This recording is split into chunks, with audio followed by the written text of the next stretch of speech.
tale starts back in the 18th century, a time when the forest was entirely covered with dense bushes due to the winter season.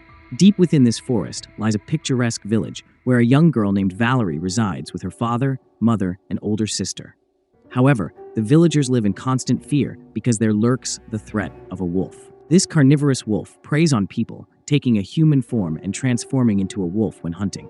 It would kill humans in a terrifying manner. But strangely, the villagers seem to have no fear of this menace. Humans did not know about the wolf. They thought that this wolf was just like the other wolves.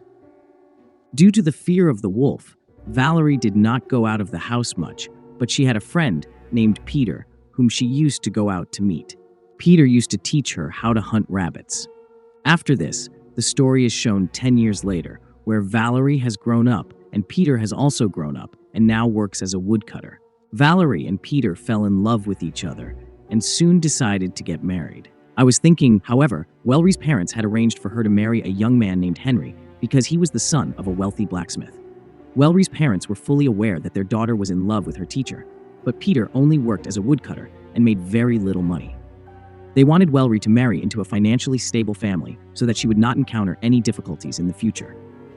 Valerie was very upset about this arrangement, and one day, both Valerie and Peter made the decision to run away together and begin a new life elsewhere. They believed that only by doing so could they free the village. The sound echoes softly as both of them arrive at the village, where they discover that the wolf has struck once more. This time, the wolf has killed Valerie's older sister. Witnessing this, Valerie begins to cry. The villagers become concerned because they had avoided going to the forest to prevent a wolf attack. However, Valerie's sister's body was discovered in the forest, a place where no one wished to be alone. In reality, her elder sister was in love with Valerie's intended husband, Henry. However, when the older sister found out that Henry was planning to marry someone else, she went to meet him. But upon discovering that Henry's love was not for her, but for Valerie, she was heartbroken. Unable to endure this, she ventured into the forest and gave herself over to the wolf. Subsequently, several people came to bid farewell to Valerie's elder sister at the house, where Henry and his father were also present.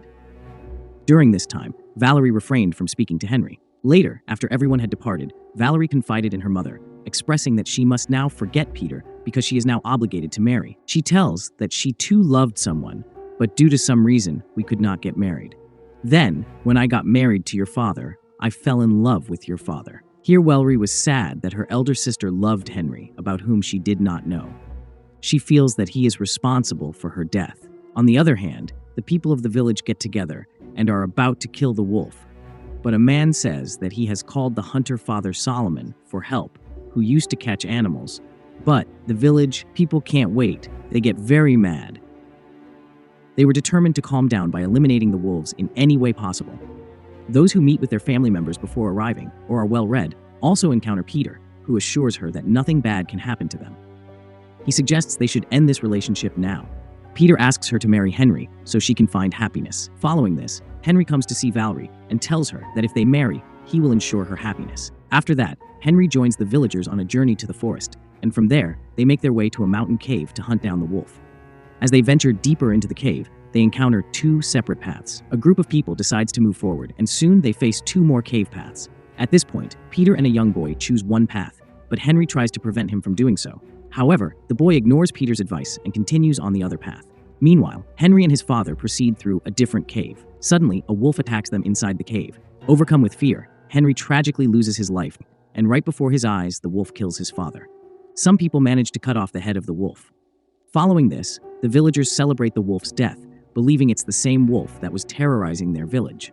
Meanwhile, Valerie is at her grandmother's house, where her grandmother lives alone. Her grandmother gives Valerie a cloth she had made for her wedding. Then, as Valerie is on her way home, she learns that Henry's father has passed away. So, she decides to visit Henry's house to see him and give him a gift. She asks him to look after himself. Then Valerie sees her mother outside Henry's house, weeping loudly while holding Henry's father's body. This situation seems odd, so she asks her mother who he is. Her mother explains that she and Henry's father were in love but couldn't marry. When her mother wed Valerie's father, she discovered she was pregnant with Henry's father's child, who is Valerie's older sister and also Henry's half-sister. This is why she didn't choose the elder sister for Henry's marriage. Valerie's father is unaware, so her mother asks her to keep it secret. Then, Father Solomon arrives in the village. Those who have arrived to capture the wolf have brought along some of their guards as well. They explain that the wolf slain by the villagers is just an ordinary wolf. If it had been the cannibal wolf they were after, it would have reverted to its human form upon death.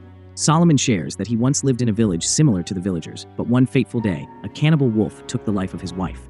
In response, he and some friends managed to cut off the hand of that cannibal wolf. After a few days, the wolf's severed hand started to resemble a human's. Solomon goes on to tell them that it says that during the blood moon, occurring every 13 years and lasting 3 days, anyone bitten by the man-eating wolf will turn into one too within days. Solomon tells them that the wolf is still alive in your beach, lives with you like a human. He can be your friend or wife, anyone. If the cannibal bird tries to come inside the church's enclosure, then its body will start burning. Here the villagers do not believe Solomon. Then he says that you will regret this soon. After this, at night, the villagers are celebrating the death of the wolf. But Solomon, along with his people, is ready to catch that wolf because today is the blood moon. Valerie approaches Peter and expresses that she cannot imagine her life without him, declaring her intention to marry him. Peter begins to move closer to her, and together they walk to the side, becoming more intimate. Observing them, Handy realizes that Valerie has feelings for Peter. Then Felry arrives at the party with her friend. Occasionally, the true wolf, the cannibalistic one, shows up and begins to kill everyone at the party. In a rage, he attacks people, and even the guards can't stop him, losing their lives in the process. The wolf then heads to the house where Felry is hiding with her friend. As the wolf approaches them, they are both extremely frightened. Only Felry can hear what the wolf is saying. The wolf tells her that he is with his friend. Valerie looks into the deep brown human eyes of the wolf and feels that she has seen those eyes before. The wolf leaves from there, and while leaving, says that he will return soon. Valerie was able to understand only that which the wolf had told her. She tells her friend about this, that she should not let anyone know, otherwise people will think that she practices black magic. The next morning, Solomon says that his guards will search everyone's house. If they find something that proves that he is the wolf, then they will catch him. Near this, Solomon sees his guard, who is still alive, and he has been bitten by the wolf, so he kills him so that he does not become a cannibal wolf later. There, he comes to Peter and Bellarie's house and wants to meet them. Bellarie is scared of the wolf's words. When she sees Peter's eyes, then a question comes to her mind. Is Peter the only wolf? Valerie's mother is hurt by a wolf, and her grandmother cares for her. Valerie notices her grandmother's eyes resemble a wolf's. She knows that when blood moonlight hits a person, they become a wolf. They open the windows to let the light fall on the grandmother, expecting her to change, but nothing happens. This convinces Wilry that the grandmother isn't a wolf. The next day, when they meet Wilry, as she goes out to fetch some water, Henry approaches her and mentions that he had noticed her with Peter. He expresses that he does not wish to marry someone who does not truly love him. Therefore, he decides to end their relationship. On the other hand, Solomon's guards catch Jewelry's friend's brother because he had shown them a magic trick, and he is hiding in the house, due to which they suspect that he must know about the cannibal wolf. And Father Solomon asks him who that wolf is. But when he refuses to tell, that boy is tortured. After that, Valerie's friend comes to Solomon to save her brother and offers him some money so that he releases her brother. But when the matter does not work out, she reveals that Valerie can talk to the wolf and that she saw Valid talking to her. After this, Valid is caught and brought to Solomon. She admits in front of everyone that the wolf talked to her and he wants to take her with him. But when Valid is unable to tell them who the wolf is, Solomon arrests her to use her as bait to catch the wolf, because the wolf will definitely come to save her. On the other hand, Solomon kills Salary's friend's brother. She's given a gun, which makes her very sad. Meanwhile, Peter and Handy agree to work together to find the wolf and save Wildery. Wildery's grandmother comes to visit Handy at his house. Hearing his gun, she remembers the night when her father was killed by a wolf, and the wolf also has a similar smell. So Handy accuses them of being seamen, but she denies it and leaves. On the other hand, Weldries is led through the village and tied up while wearing a red cloth that was given to him by his grandmother. After some time passes, when Weldry's father makes an attempt to rescue him, he ends up getting captured as well. During the night, Solomon along with the guards are watching over Weldry from a distance, patiently waiting for the wolf to appear.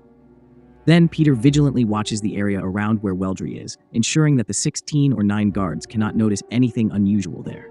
Following this, Henry carefully frees Wilry's arms from the chains behind him, and Peter steps in to save him.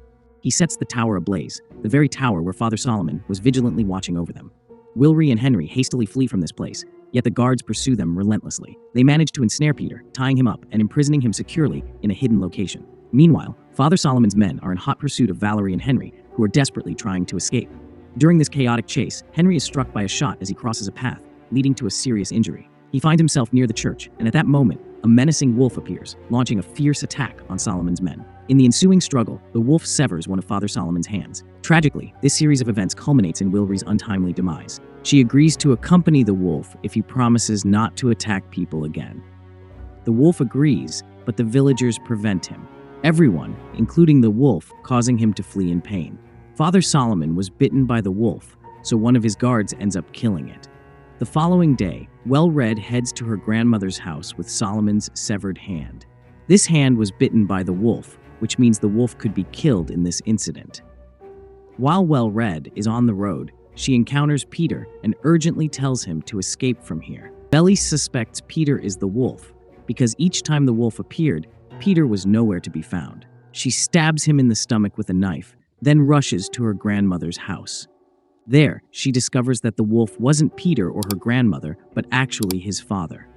Her father reveals he killed his mother upon learning his son is a wolf. He asks Belly to engage in a match with him, intending to transfer his power.